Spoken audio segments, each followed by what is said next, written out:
2022년 5월 4일 수요일 전광성교회 새벽기도회 시작하겠습니다. 다같이 찬송가 253장 찬양하겠습니다.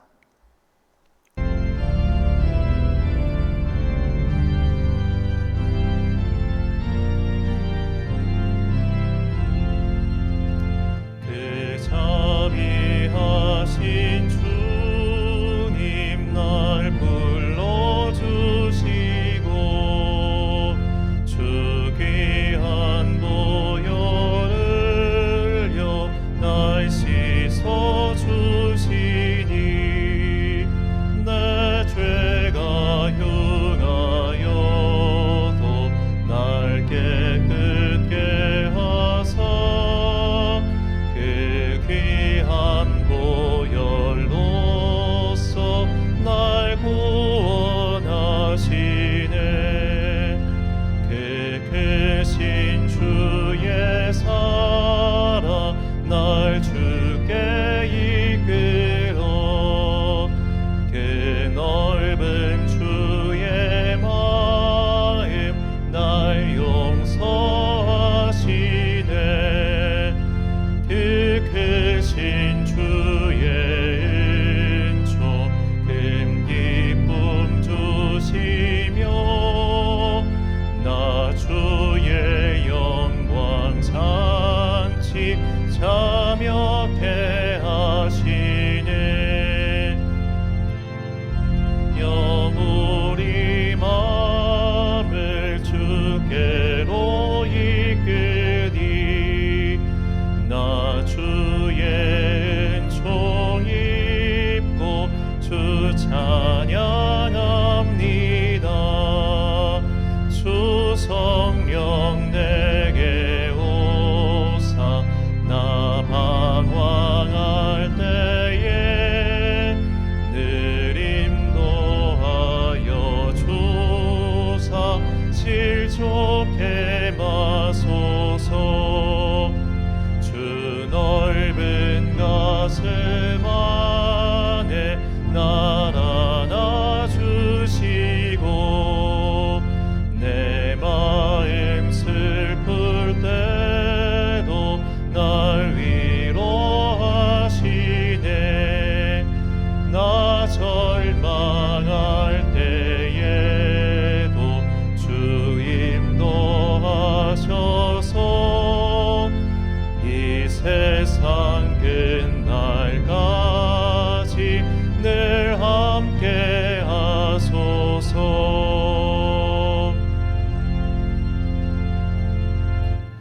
오늘 우리에게 주신 하나님의 말씀 신약성경 디도서 3장 1절부터 15절까지 말씀입니다.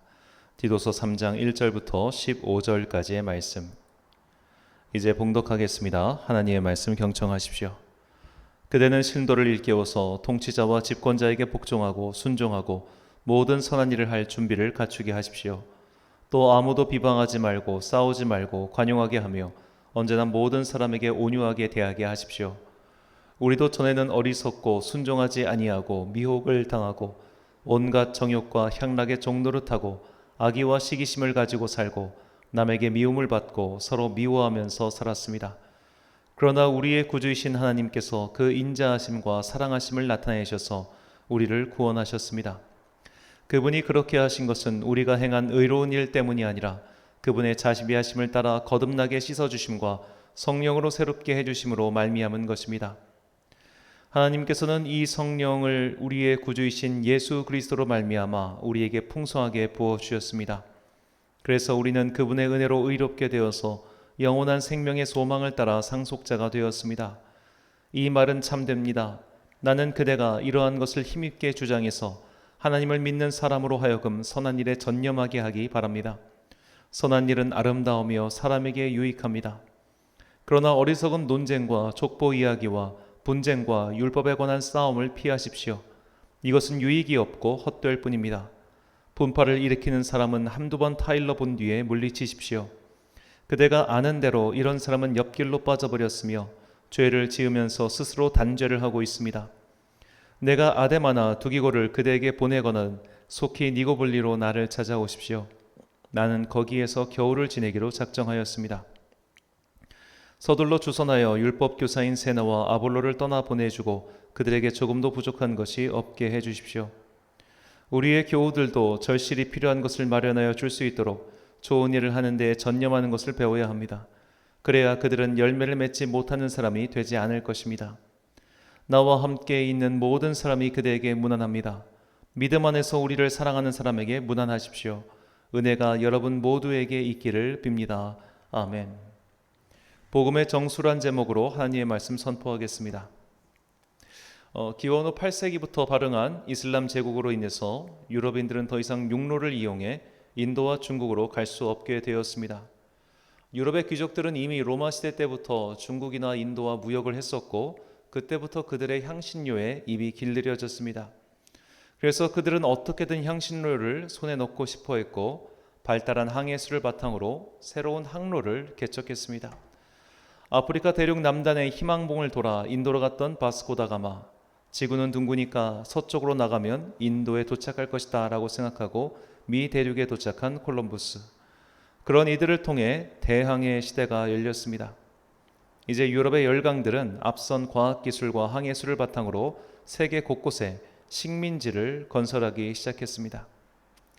이런 서구 열강 때문에 그들보다 훨씬 오래된 역사를 갖고 있음에도 식민지가 된 나라들이 있었습니다. 바로 인도와 중국, 그리고 정신적 식민지가 된 일본, 마지막으로 일본의 식민지가 된 한국 등입니다. 영국 등을 비롯한 서구 열강의 식민지가 된 이 나라들은 이후 어떤 지식인들 사이에서 공통적인 행보가 나타납니다. 바로 민족주의의 발흥입니다. 적이 있을 때 비로소 나라는 자가 정체성이 분명해지는 것처럼 자신들을 핍박하는 저 지배자들이 등장했을 때, 그리고 그 고통이 커졌을 때 이 나라의 사람들은 도대체 우리는 누구인가라는 정체성을 궁금하게 생각했습니다. 그때부터 이들은 자국의 역사, 민족의 역사에 대해서 더욱 깊이 파고들었습니다. 특히 우리나라의 경우 한반도의 고대사에 궁금해했고 연구하기 시작한 것이 일제 식민지 시대부터입니다. 독립운동가의 신채호 선생이 쓴 조선 상고사 같은 책이 대표적인 저서지요. 이처럼 나라와 민족이 길을 잃었을 때 이 사람들은 자신의 정체성을 찾아가면서 길을 찾고자 하였습니다. 그런데 이런 민족의 정체성을 가장 먼저 그리고 가장 깊이 생각한 이들이 바로 유대인입니다. 유대인들은 구약의 말씀에 근거해서 민족의 정체성을 굳게 세웠습니다. 그들이 살고 있던 팔레스타인 땅은 이미 인종으로는 이 나라 사람과 저 나라 사람을 구분할 수가 없었습니다. 또한 그들이 사용하는 언어는 당시 중동 지방에서 일반적으로 널리 사용하고 있었던 아람어의 변형인 히브리어였기 때문에 언어가 그들의 독특성을 보장해 주지 못했습니다. 그래서 그들이 여러 제국에 의해 약탈의 과정을 거치고 나라를 잃고 뿔뿔이 흩어졌을 때 도대체 유대인은 누구인가? 언어로도 구분이 안 되고 그 혈통으로도 구분이 안 된다면 우리를 우리답게 만드는 요소는 과연 무엇인가를 고민했고, 그것이 구약 율법, 구약 성경 말씀이라고 다시 한번 그들의 정체성을 굳게 세우는 기둥으로서 성경을 가지고 왔습니다. 그리고 그 성경 안에서 그들이 유대인으로서 정체성을 지키기 위해서 두 가지를 하기 시작했는데, 그것이 바로 안식일 준수와 할례였습니다. 이것이 유대인의 정체성의 핵심이라 할 수 있죠. 이렇게 겉으로 드러나는 분명한 특징을 세움으로써 그들은 자신의 정체성을 분명히 세운 겁니다. 안식일 준수와 할례의 시행이라는 정체성의 두 축 때문에 이후 유대인들과 그리스도인들 사이에서 계속해서 충돌이 일어났습니다. 그리스도인들은 이전까지는 유대인이었습니다. 그들도 모두 안식일을 지켰고 또 할례를 받았습니다. 그러나 이제 더 이상 그들은 유대인일지언정 유대교인은 아니었습니다. 바울은 유대교인이 아닌 그리스도교인의 정체성을 세우는데 평생을 바쳤다고 해도 과언이 아닙니다. 바울은 오늘 디도에게 그리스도교인의 정체성을 다시 설명하고 있습니다. 본문 5절부터 7절까지 말씀입니다. 우리를 구원하시되 우리가 행한 바 의로운 행위로 말미암지 아니하고 오직 그의 긍휼하심을 따라 중생의 씻음과 성령의 새롭게 하심으로 하셨나니, 우리 구주 예수 그리스도로 말미암아 우리에게 그 성령을 풍성히 부어주사 우리로 그의 은혜를 힘입어 의롭다 하심을 얻어 영생의 소망을 따라 상속자가 되게 하려 하심이라. 아멘. 바울은 모든 그리스도인이 수천 번 이상 듣는 그 복음의 정수를 다시 디도에게 설명하고 있습니다. 모든 인간은 죄인이었으며 하나님의 은혜로 죄인에서 의인이 되었고, 의인이 된 우리는 영생의 소망을 상속받아 하나님 나라의 백성으로서 그 신분이 회복되었습니다. 그리고 율법의 행위가 아닌 하나님의 은혜로 이 모든 것을 얻었기에 그리스도인에게는 새로운 사랑의 의무가 생긴 것이죠. 본문 8절 말씀입니다. 이 말이 미쁘도다. 원하건대 너는 이 여러 것에 대하여 굳세게 말하라. 이는 하나님을 믿는 자들로 하여금 조심하여 선한 일을 힘쓰게 하려 함이라. 이것은 아름다우며 사람들에게 유익하니라. 아멘. 그리스도인은 인류애에 근거하여 이웃을 사랑하는 자들이 아닙니다. 우리는 다음 세대에게 아름다운 지구 환경을 물려주기 위해 환경 보호에 앞장서는 자들도 아닙니다. 우리는 그저 은혜를 받은 자들이기에 다시 그 은혜를 다른 이에게 전할 또 다른 의무를 받았을 뿐입니다. 고작 한 문단밖에 되지 않는 이 복음의 정수야말로 그리스도인이 평생 지켜야 할 정체성의 근간입니다. 은혜로 구원받은 것을 잊어버리면 사랑의 나눔은 그저 시혜의 행위가 될 뿐이며 남에게 생색내기 위한 교만의 장치가 될 수밖에 없습니다. 은혜로 받은 구원을 잊어버리면 유대인들처럼 겉으로 드러나는 행위에 집착하게 되고 그 행위의 목적치를 달성했다는 이유로 교만해지고 말 것입니다. 어째서 우리는 신앙의 연수가 쌓이면 쌓일수록 교만해지기 일쑤일까요?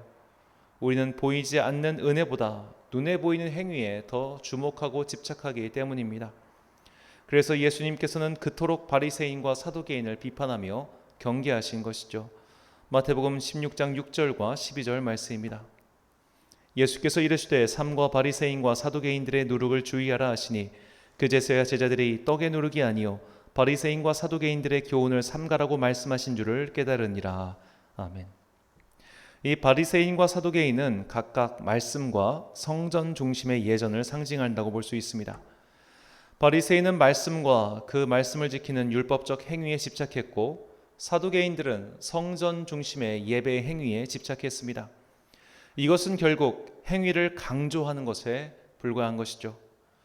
이런 인간의 겉으로 드러나는 의로운 행위, 종교적 행위로는 절대로 하나님을 만족해 해드릴 수 없음을 예수님께서 다시 한번 제자들에게 말씀하신 겁니다. 우리는 반복해서 우리의 죄를 대신하여 죽으시고 화목제물이 되사 하나님과의 관계를 회복시켜 주신 예수님의 십자가 은혜를 잊어서는 안 됩니다. 요한일서 2장 1절과 2절 말씀입니다. 나의 자녀들아 내가 이것을 너희에게 쓰면 너희로 죄를 범하지 않게 하려 함이라. 만일 누가 죄를 범하여도 아버지 앞에서 우리에게 대언자가 있으니 곧 의로우신 예수 그리스도시라. 그는 우리 죄를 위한 화목제물이니 우리만 위할 뿐 아니요 온 세상의 죄를 위하심이라. 아멘. 사랑하는 천안 광성교회 성도 여러분, 그리고 이 새벽을 함께 깨우고 계신 귀한 주님의 자녀 여러분, 말씀의 지식이 많다고 하여 영생을 얻을 수 없습니다. 나의 전 재산을 팔아 가난한 자들에게 나누어 주며 그들과 함께 동거동락하는 의로운 자가 된다고 해서 내가 영생을 얻을 수 있는 것 또한 아닙니다. 교회의 모든 예배를 빠지지 않고 드린다고 해서 영생을 얻는 것도 아닙니다. 우리는 행위로 구원받지 못합니다. 오직 예수님의 생명이 우리를 구원하셨고 또 구원하실 것입니다. 이 복음의 정수에 우리의 교만이 들어갈 틈 따위는 없습니다. 하나님께서는 교만한 자를 미워하십니다. 그리고 신앙생활을 열심히 한다는 것은 항상 교만의 함정에 빠질 위험이 생긴다는 것을 잊지 마십시오. 복음의 정수를 항상 머리와 가슴에 새겨놓고 그리스도인의 정체성을 잃지 않고 교만의 함정을 피해가는 여러분과 제가 되시길 간절히 축원합니다.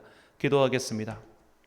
사랑과 은혜가 풍성하신 아버지 하나님, 오늘도 우리에게 귀하고 복된 하루를 허락하여 주시니 참으로 감사합니다. 이 하루를 다시 한번 주님의 은혜를 깨닫고 출발합니다. 주님께서 우리에게 생명을 주셨고 영생을 주셨고 또한 지금까지 살아있게 하시고 또 앞으로도 살아가게 해주실 것을 믿습니다. 천지의 주관자이신 주님께서 우리의 삶을 인도하고 계시니 우리는 사망의 우겨쌈을 당해도 두려워하지 않을 것입니다. 이 하나님의 살아계신 은혜 그리고 앞으로도 우리를 인도하실 그 영원한 은혜를 항상 마음에 새기고 잊지 않고 살아가는 당신의 자녀들 되게 하여 주옵소서. 죄인인 우리가 주님의 자녀가 되었다는 것, 이 이상 큰 은혜가 없사오니 오늘도 주님 앞에서 기도하며 나의 죄를 깨닫고 주님의 은혜를 되새기며 그 은혜를 가지고 앞으로 살아가리라 다짐하는 성도들 되게 하여 주옵소서. 복음의 능력, 이 은혜의 체험을 함으로 말미암아 항상 평생 동안 좌로나 우로나 흔들리지 않고 그리스도인으로서의 근간을 분명히 세우고 살아가는 성도들 되게 하여 주옵소서. 오늘 하루 또 각자의 삶의 자리에서 소명에 충성하며 살아가는 당신의 자녀들 기억하시고 그들이 힘에 겨워 지치지 아니하도록 날마다 새 힘을 더하여 주옵소서. 오늘 복된 수요일 교인들과 함께 모여서 예배 드릴 때에 이 수요 예배를 통해서 우리에게 또한 각별한 주님의 은혜가 임하기를 간절히 소망하오며 이 모든 말씀 우리를 사랑하시는 예수 그리스도의 이름으로 기도드립니다. 아멘. 오늘의 기도 제목입니다. 복음을 체험하였습니까? 성도의 정체성을 지킬 수 있도록 복음을 깨닫길 구하십시오. 나를 교만하게 만들 수 있는 바리새인과 사두개인의 함정은 무엇입니까? 그리고 내가 혹시 여기에 빠져 있지는 않은지 오늘 기도하면서 주님께 물으시기 바랍니다. 오늘 말씀을 통해 주신 기도의 제목을 가지고 묵상과 기도에 힘쓴 하루가 되시길 바랍니다. 기도하겠습니다.